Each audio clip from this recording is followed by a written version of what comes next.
Well, with me in the studio this hour, Dr. Michael Oren is the former Israeli ambassador to the United States, and Benjamin Anthony is the CEO of the MirYam Institute. Ambassador Oren, Hamas has refused every offer of a ceasefire, prisoner release, you name it. Qatar today saying the talks have stalled. Once again, we've heard that so many times. What should Israel do now? Surprise, surprise. I mean, why? Why would Sinwar give up what he regards as solid assets in return for anything less than survival?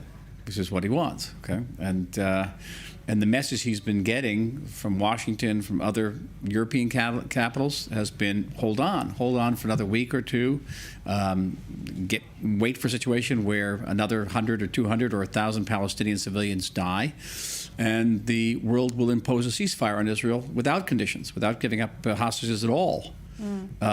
Or at least creating situations which are conducive for a hostage for a permanent ceasefire exchange. And he's going to hold out for that. For all or nothing. Yeah, sure. Why not? And what does he have to lose? Yeah, right. Benjamin, I mean, there is enormous international pressure on Israel from its allies not to respond to Iran, and also not to go into Rafah, the last Hamas strongholds in Gaza. What can Israel do now, essentially? Once again, hands are tied. No, I don't think Israel's hands are tied necessarily, but I think that it's in desperate need of some bold decision-making. The reality is that we lost momentum when we took that dreadful pause around the beginning of Ramadan. And the only reason that we ought to have paused would have been, didn't take place, but would have been if hostages were being released, similar to the first time that took place. That did not occur, and therefore the Israel Defense Forces should have pressed on into Rafah. By the way, you cannot prevent the resurgence and re-emergence and rearming of Hamas without taking Rafah and then holding the crossing between the Gaza Strip and the Sinai Peninsula. Do you think the IDF will still go into Rafah? Do I think that they will? I hope that they will. I believe that we have the capabilities to do so, and I don't believe that we require any support from the international community in order to obey the call of the citizens of the States of Israel, which is to go in and finish this job. Let's not forget the horrors of October 7th. Let's not forget the fact this was well within our gift to achieve. We can destroy the remaining battalions of Hamas inside the Gaza Strip, and I don't think that we should have lost the momentum. I'm hopeful that we'll regain it and press on. Going back to Saturday night, Ambassador Oren, I mean, Jordan was among the countries that helped shoot down those missiles. King Abdullah has taken an awful lot of heat for that. You know, and we have seen a lot of instability in Jordan lately.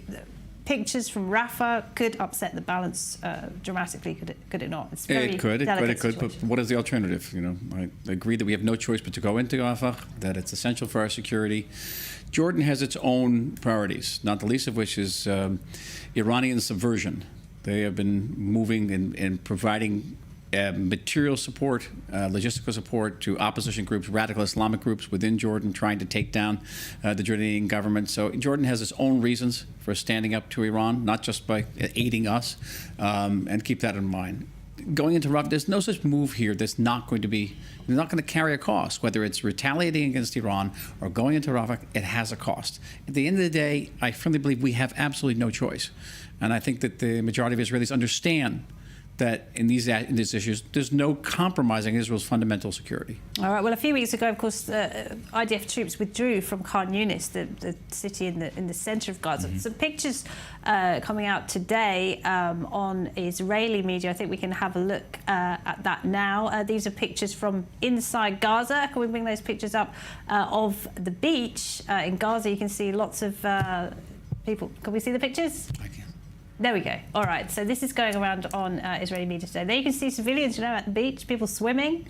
Certainly doesn't look like a war zone.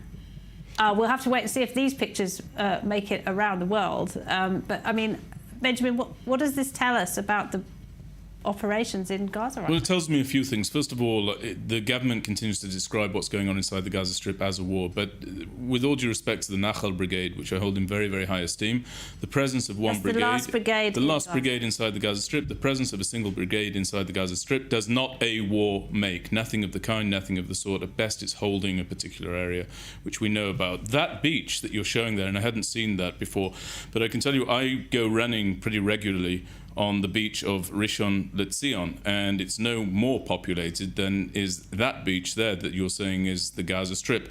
Also, militarily, tactically, the presence of civilians in these areas is a hugely complicating factor for the efficacy of the Israel Defense Forces when and if it comes to ramping up operations inside the Gaza Strip. And it kowtows to one of the demands of Sinwar, which is to allow Gazans to return north. This is a huge mistake and a huge error. Look, wars have a momentum that they take on.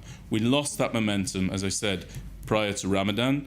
Militaries are either moving forward or they're moving backward. They should not be stagnant. I strongly suggest that we move forward into Rafah. Does this suggest, Ambassador Oren, that Israel has at least now got on top of the aid issue? It's taking an awful lot of heat for that for a long time, We've said for weeks that we've gotten on top of the aid issues, and the issue wasn't the amount of aid, but it was the distribution of aid.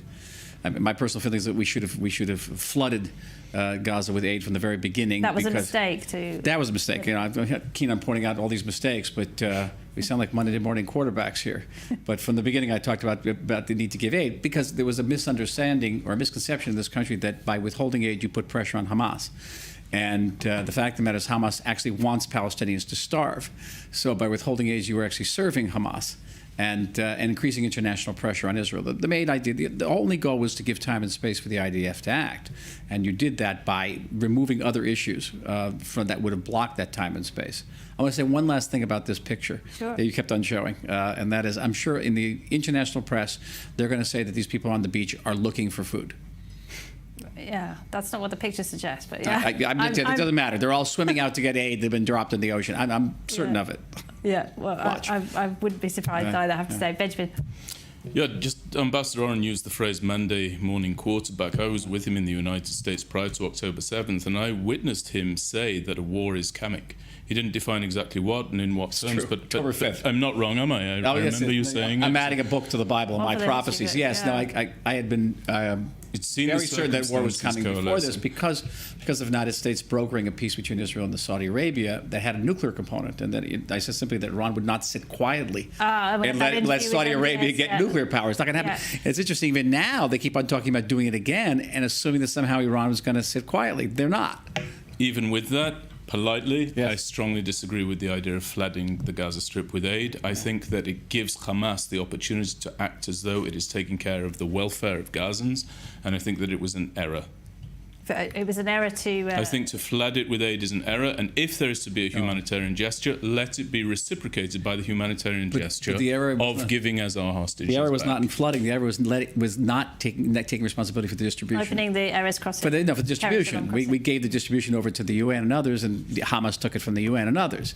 But we had to be in charge of the distribution. I mean, it has been a huge advantage for Hamas to be able to use that against Israel. It's been a huge advantage for Hamas, but I would again say, and Ambassador Oren is among the most skilled statesmen that the State of Israel has. By the way, I'd like to see him be foreign minister right now. I'd like to see him be foreign minister yesterday. But we paid for this airtime. No. But with that having been said, I think that the presence of the aid had to have been conditioned on the release of the hostages. It's very straightforward in my mind. Flooding them with aid, I don't think is necessary. Avoiding famine is necessary. It's something that we've done. But I do think that it needed to be conditioned on our people coming home. All right, thank you.